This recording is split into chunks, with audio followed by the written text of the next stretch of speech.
چې د چا وس او طاقت وي نو پراجح قول د اقوال د علماو سره په د باندې قرباني واجبي. بعض خلک داسې شته چې د هغوی یو سوچ دی او که بل چاته دا خبره کوي نو هغه هم ساده مسلمانان په دوکه شي. هغوی وی دا قربانی کول دا اس اسراف دی، وی دومره څاروي حلال شي اس د هغوی غوښې وی ضایع کیږي. نو وی دې نه دا ښه خبره ده چې دا پیسې راواله یو غریب لی ورکه. وی دومره زیاتو قربانو ته وی ضرورت څه دی؟ وی دا اسی مالونه ضایع کول دي. او دا خلق منکرین حدیث خلق دا خبره کوي، دا د هغوی نظریه او سوچ لري. کله وی که حج در باندې فرض یو خوا کې د ګاونډي غریب نو وی حج لمزه دا پیسې دی غریب لورکه جزان نه پکور والی نه، بلکې شریعت چې کله د یو کار حکم کړي نو تبا هغه کار کې الله او د الله رسول د طرفه امر دی چې تبا ساروی اهلی چاړه به پراکاږي وینه به توی کې دې ته ویل کېږي اضحیه او دې ته ویل کېږي قرباني. که یو سړی پیسې چاله ورکي مثال په طور 100,000 روپۍ حصه ده یو غریب لی ورکي قرباني ونی کې دی وی زما وشوه دا ونه شوه ته مجرم پاتې شوي ستا په غاړه باندې دا قرباني زوړنده ده. نو د دغه خلکو په دې وسوسو کې او په دې غلطو ګمانونو کې راتل مسلمان نه دی پکار. دین په نقل بنای په عقل نه بنا.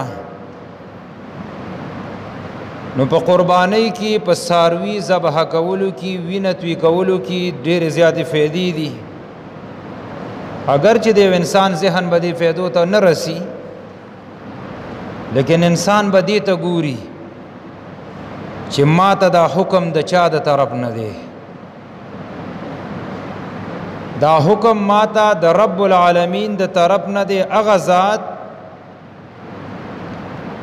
چې د انسانیت د ذهن نه بالاتر دی، د انسان ذهن ناقص دی، د الله شریعت کامل او پوره دی.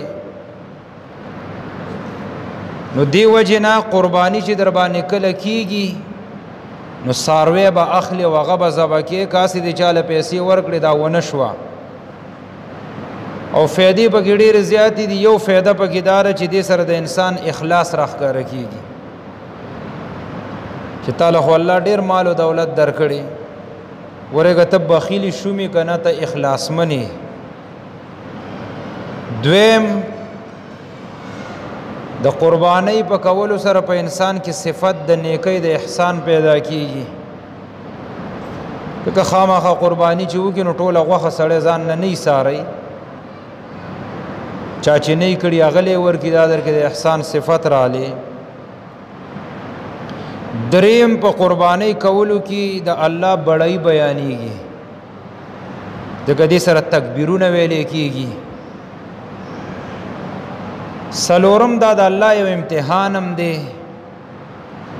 الله ګوري، الله دې معلوموي چې دا بنده زما د رضا دپاره مال خرج کوي او که نه خرج کوي.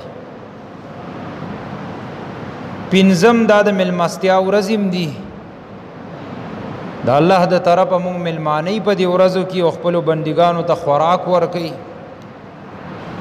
او عام طور مېلمستیا کې سړی غوښه استعمالوي.